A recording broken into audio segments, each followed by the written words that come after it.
আজকে ভিডিওতে রায়মার্টিন প্রশ্নবিচিত্রা 2024-এর পঞ্চম শ্রেণীর পরিবেশ বিষয়ে তৃতীয় পরীক্ষায় মূল্যায়নের যে 18 নম্বর প্রশ্ন সেটি হচ্ছে অর্থাৎ মাছকুড়া বিবি হাই স্কুল এইচএস এই বিদ্যালয়ের সমস্ত প্রশ্নের উত্তরগুলি করব। তার আগে তোমরা কেউ যদি আমার চ্যানেলে নতুন হয়ে থাকো তাহলে চ্যানেলটি অবশ্যই সাবস্ক্রাইব করে নেবে। প্রথমে এটা আছে একটি বাক্যে উত্তর দাও যে কোনো 8টি।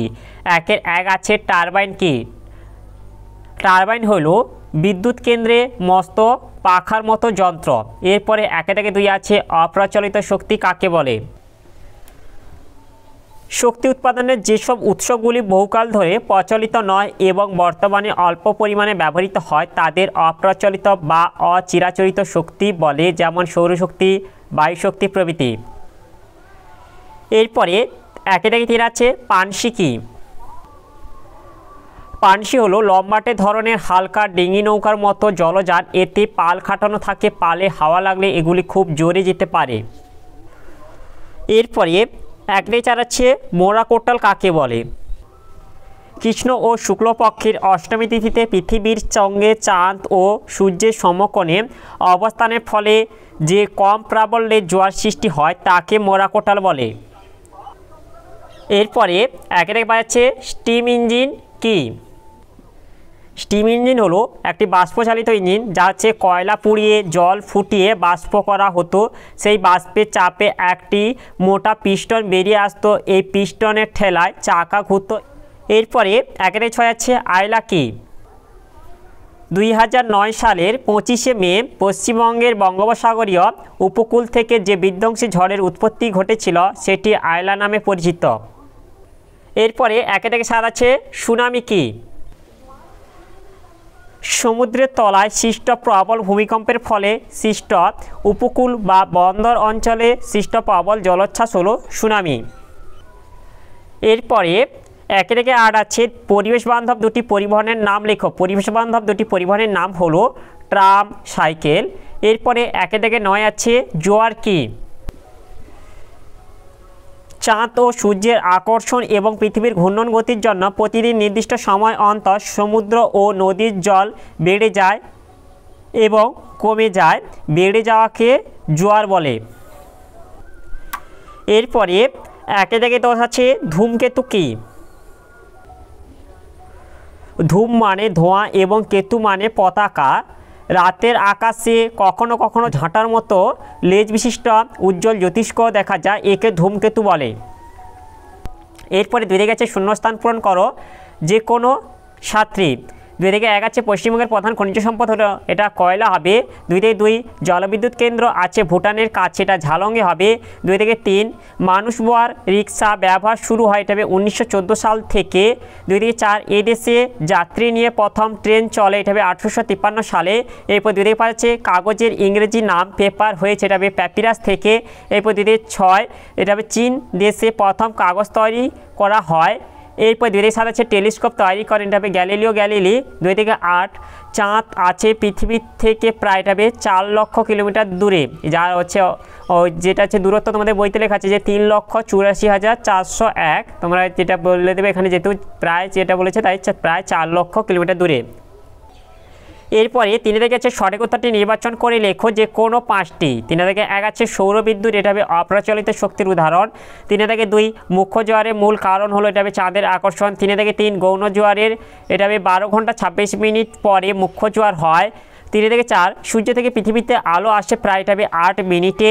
3 থেকে 5 বিশ্ব বয়স্ক দিবস পালন করা হয়, এটা হবে 1 অক্টোবর। 3 থেকে 6 শিশুদের লেখাপড়া করার অধিকার, এটা হবে 14 বছর বয়স পর্যন্ত।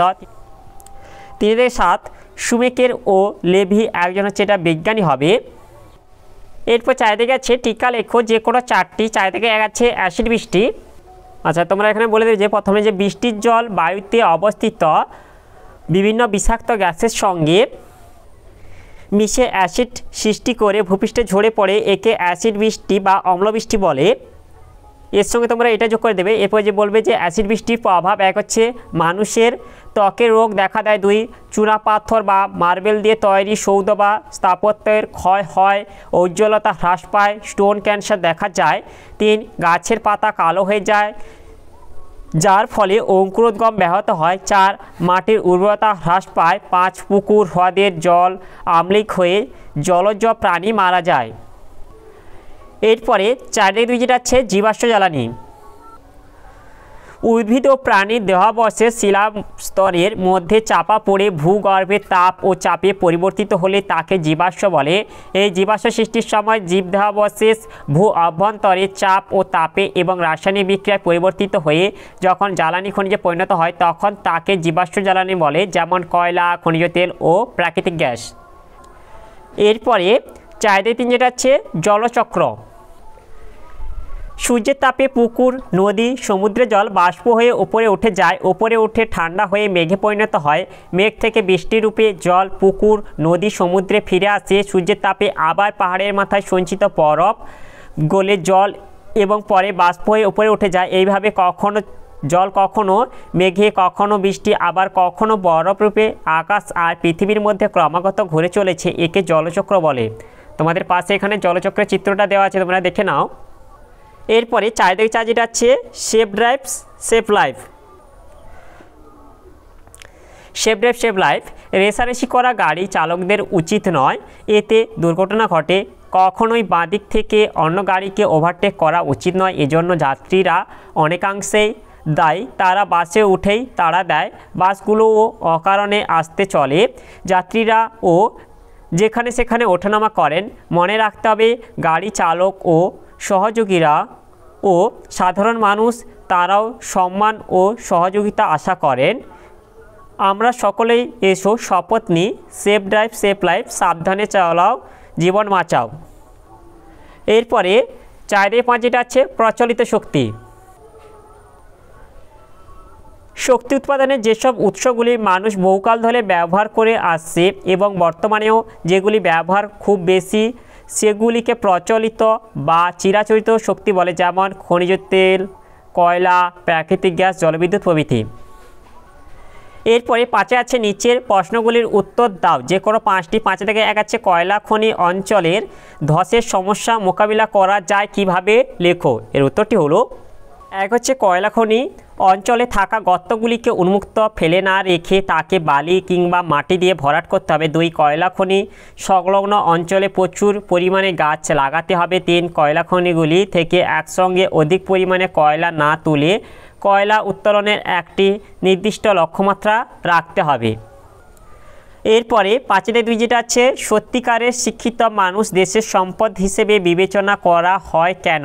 এর উত্তরটি হলো সত্যিকারের শিক্ষিত মানুষ দেশের সম্পদ, কারণ তারা সমাজে অন্যের কথা ভাবেন ও বোঝেন, কাউকে ছোট মনে করেন না, কাউকে ঘৃণা করেন না এবং পরিবেশের ও যত্ন করেন।